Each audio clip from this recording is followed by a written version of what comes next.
episode number 137 of the Wholesome Fertility Podcast. Welcome to the Wholesome Fertility Podcast. I'm Michelle, a fertility acupuncturist here to provide you with resources on how to create a wholesome approach to your fertility journey. Welcome to the Wholesome Fertility Podcast. Today I'm going to be talking about something that I've actually been meaning to talk about for a while, and that is the negative, positive, and the neutral mind.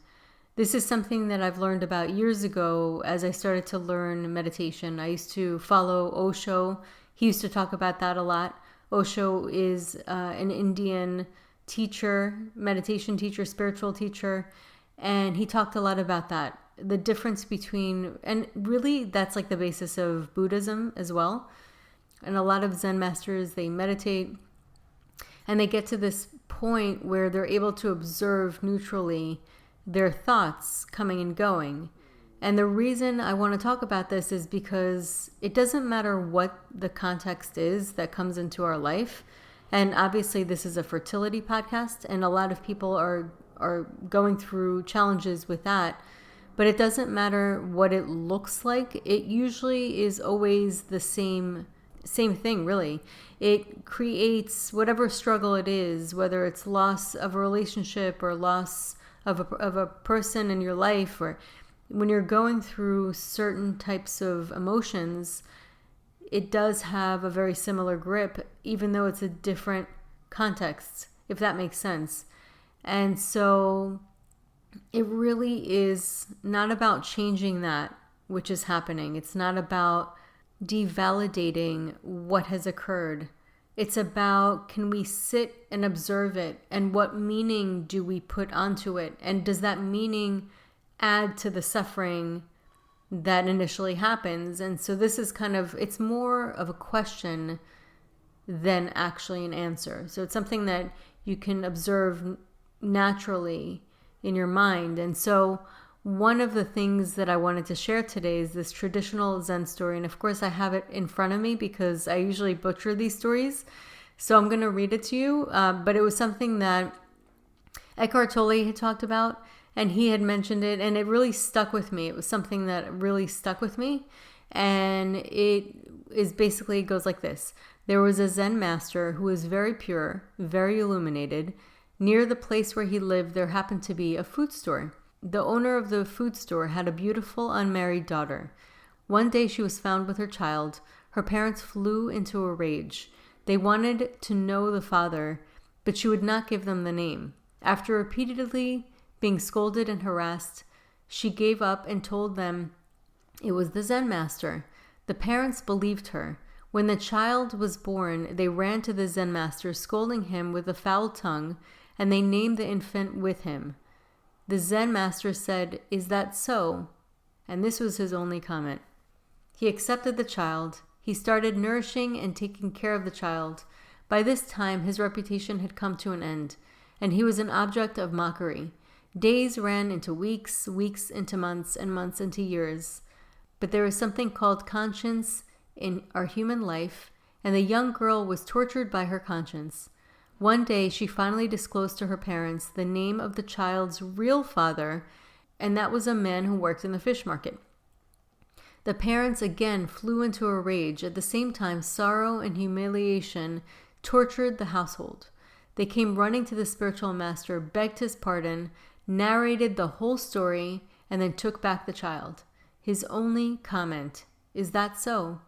I remember this story in a different context, and what happened with that other story was this really back and forth about this Zen master having amazing things happen to him and horrible things happen to him at the same time.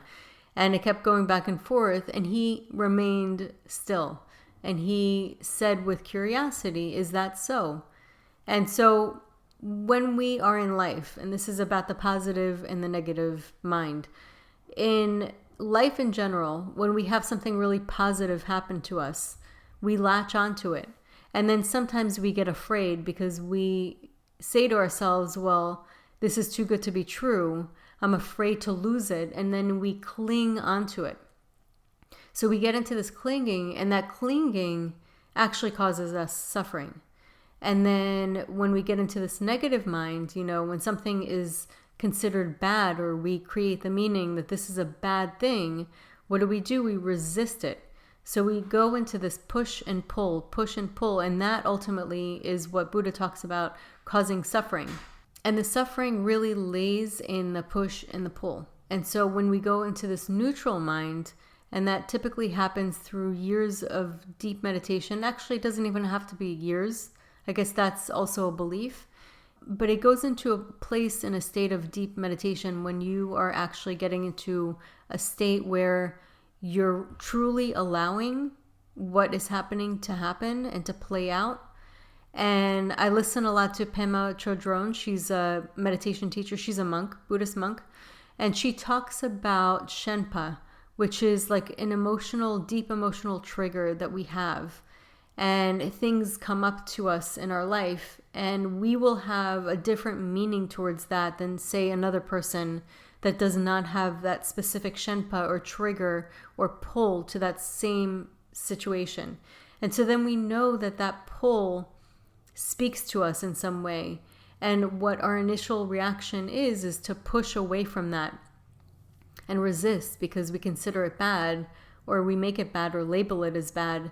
And so that pushing and that resisting, we spend so much energy just trying to avoid it, where she talks about the power of staying. And the power of staying means that you sit with it and you allow it to be so. And you watch it with curiosity, not considering it good or bad, just neutral, just observing it. And so when you do that, your mind will start to have less of a trigger, and that pull, that force, or that charge won't be as strong, and it won't take over you. And ultimately, the state of enlightenment, according to Buddhism, is really called liberation. And so liberation is really more a state of the mind than it is anything else. And what's interesting is there's this book written by Viktor Frankl, and he is a Holocaust survivor. And he actually was in the Holocaust, in the concentration camps, and he talks about realizing at this very point, he was basically squeezed like a sardine amongst other people in the middle of the night, and had this moment where he realized that he had a memory of being with his family. I haven't read this book in a long time, so I may be a little off with my description, but he basically has a memory of his family, and he remembers this amazing, beautiful memory, and then he realized that nobody outside of him can take away that memory, and nobody can take away what he has inside. Nobody can touch that. And that's something that is really sacred, and it's something that a lot of people don't spend enough time in silence or reflecting to realize that this is something that you and only you have control over. This is not something that any single person can ever take away from you.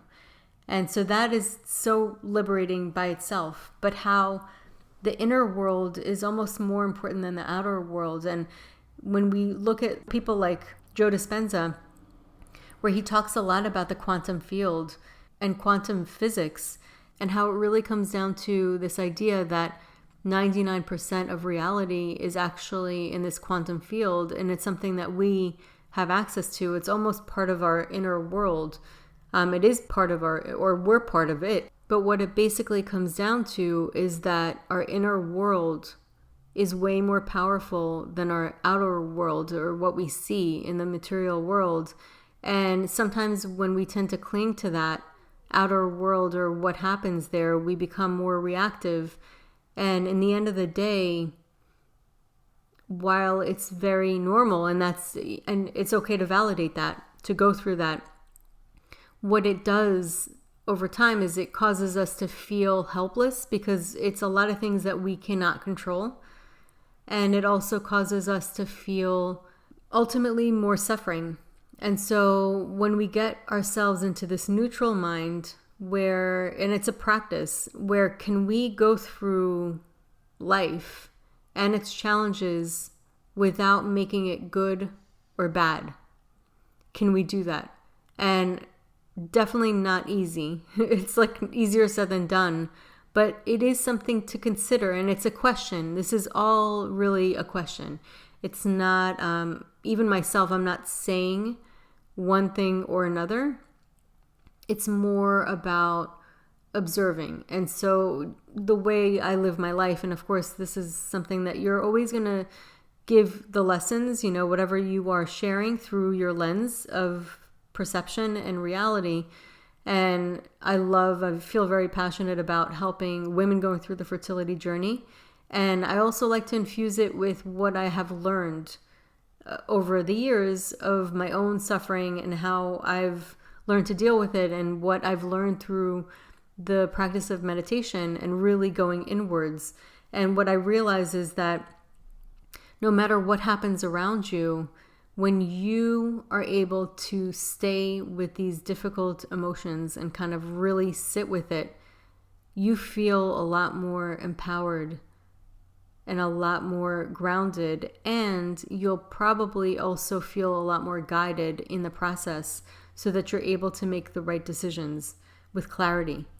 And so this is just a tool. It's just a tool. There's so many different tools out there, but this is just one tool to really help in the process of the journey and help with the suffering ultimately, because people can suffer for a long time. And another thing that I've seen just in doing this for many years is that ultimately a lot of times people they almost need to go through all the different parts, and part of that is really breaking down and being okay with that. And ultimately, that is what I'm encouraging, is really to sit with whatever it is that you're feeling and validate it in its entirety, to truly validate it and allow it to be, without pushing it away, just allowing it to be and feeling safe. And if that means being alone, or at least in a community that you feel safe with, to just truly validate and speak your experience. And by doing that, it allows that to go through you. It allows for healing to occur. And it allows at least to lift that pressure.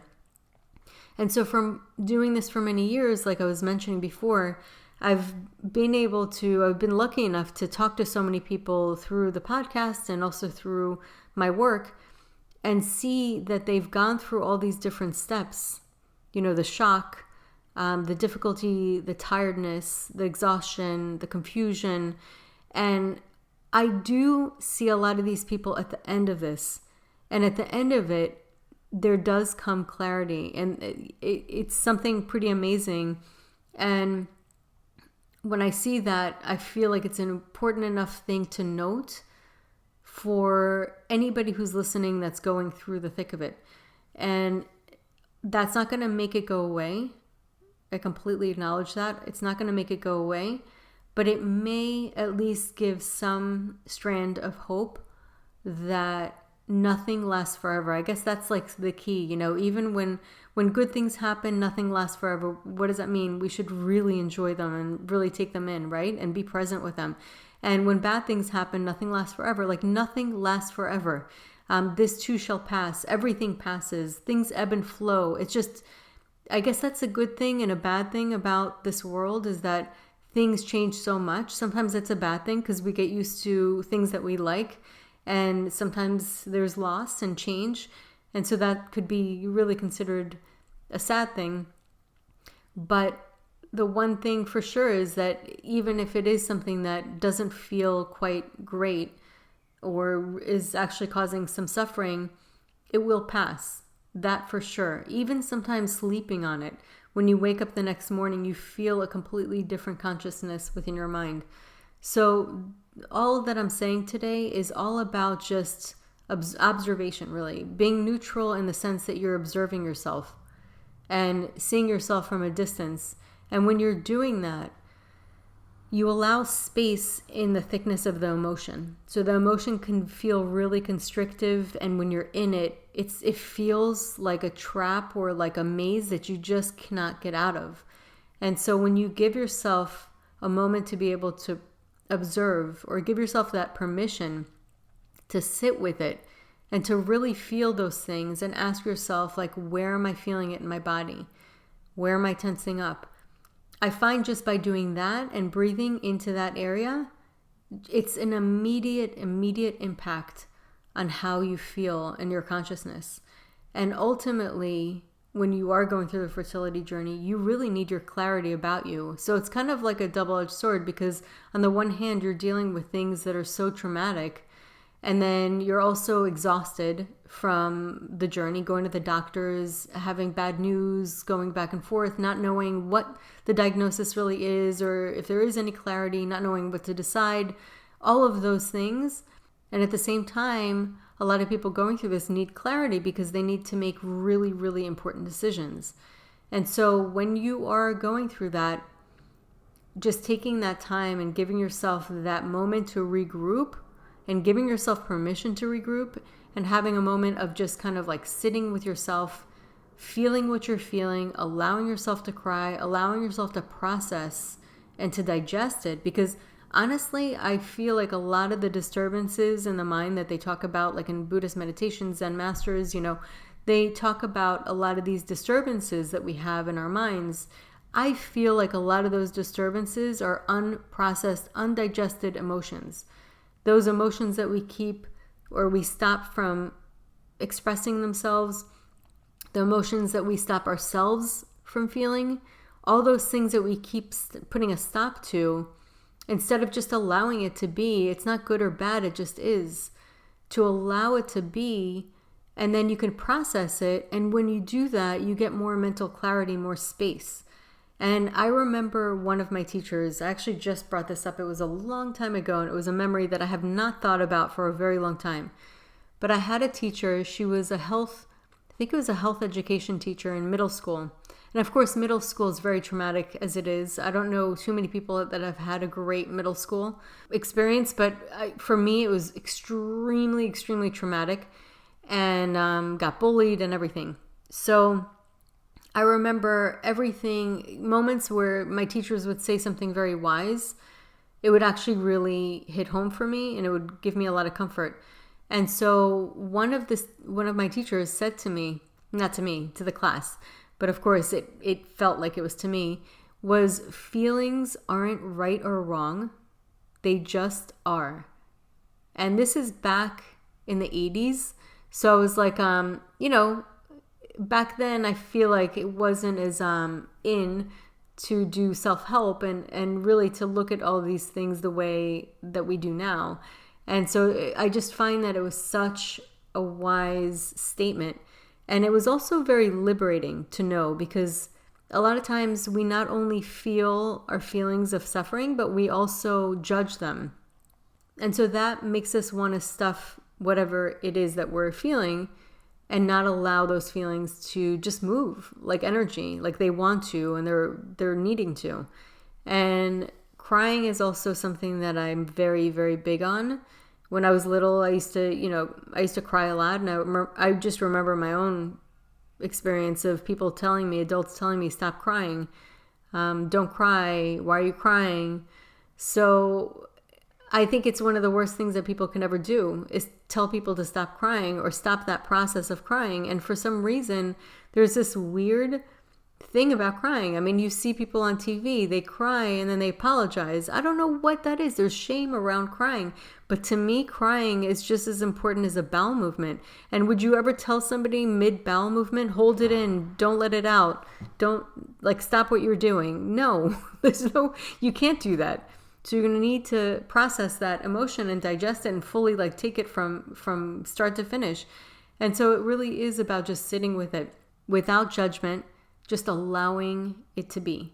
And so that's where the neutral mind lies. And that is the magic of the neutral mind, is the neutral mind just allows it to exist. There's no judgment, there's no good or bad. It just is. And so knowing your journey is you're going to have your ups and downs, and just kind of staying with it, being with it, and allowing it to express itself how it wants to express itself. Just that alone brings such liberation and peace. And so here's another thing that I want to say, and this is kind of like a solid truth that a lot of people may not realize, but when you are going through some kind of suffering, or you have something that you really, really, really, really, really want, and it was like a huge desire that you are not able to attain, whatever that looks like. And I'm talking in general. Obviously you can apply this to fertility, to having a baby.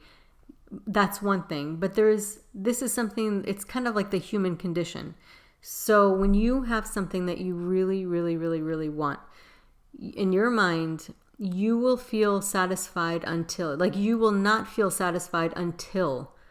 So you cannot have joy or whatever it is. You're going to stop yourself until you get what it is that you desire. So it's this kind of mental feeling, I will not be happy until. And that is an underlying thing that exists in all of the human condition. And then fill in the blanks for whatever it is. I will not feel happy until I get blank. And it could be anything. And something that I've noticed, once you do actually have it, you feel like, okay, oh my God, of course it is amazing. But then I have spoken to a lot of people that have gone through this, and the anxiety of actually feeling or being pregnant is a whole other new thing. So they get pregnant, and then there's this new anxiety that comes, and then it becomes, I will not be happy and relaxed and at ease until, and then it happens when the babies are born. And so I've spoken to a good friend of mine, Monica Bivas, who's gone through, her story is just so heartbreaking, what she's gone through, having multiple miscarriages and really, really going through, extreme trauma. And so she actually didn't ease up even after the kids were born. When the kids had a fever or whatever it was, it just keeps continuing on and on. So it's something that doesn't just disappear once we get what we want. So it's more of an important thing to kind of keep in the back of your mind, that even though the mind will convince you that you won't feel any joy until you will have what you desire, this feeling, even when you do get what you want, doesn't just disappear.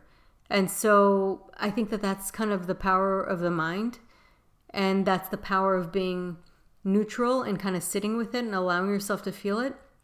Because if you don't address it now, it's not going to just disappear once you do have what you want. This is just a really important point to kind of bring up. It's a difficult point, because I know for a lot of people it might be a trigger, and it might be something that says, well, of course I want this, and it's not to devalidate that. It's more to just mention the human condition, that this is typically how our minds work. And it doesn't matter what we fill in the blank. It doesn't matter. It doesn't have to be fertility. I'm talking in general. This is how the mind works. And so allowing yourself to really sit with those feelings and really meditate on it and allow it to express itself and watch it neutrally with observation will, at the very least, help you get through this and take the edge off the whole process. So I hope this is received in the way that I'm intending it, which is really to empower you on this journey, because it feels very disempowering, and a lot of what is happening is out of your control. So the one thing that you do have is the power of the neutral mind, which is the power of observation and allowing yourself to just be in this process, allowing your emotions to just be, and sitting with it and being with it, and the power of staying and allowing yourself to really process and digest. Because when you do that, it will create more clarity in your journey overall. So I hope you did find this empowering. And again, I'm happy to get feedback or hear about your stories. I really love connecting with my listeners.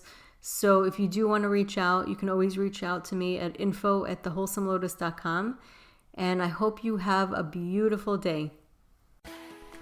So that concludes today's episode. You can find all of the links mentioned on the episode notes. If you're enjoying these episodes, please take a moment to share and leave a review. Reviews mean everything to podcasters, and I really enjoy hearing from my listeners. You can also find me on my website at www.thewholesomelotus.com or email me at info@thewholesomelotus.com. I love hearing from my listeners. If you're interested and want updates as well as a free ebook on my top 10 fertility boosting habits, you can visit my fertility page on www.thewholesomelotus.com. I thank you so much for listening in and hope that you have a beautiful day.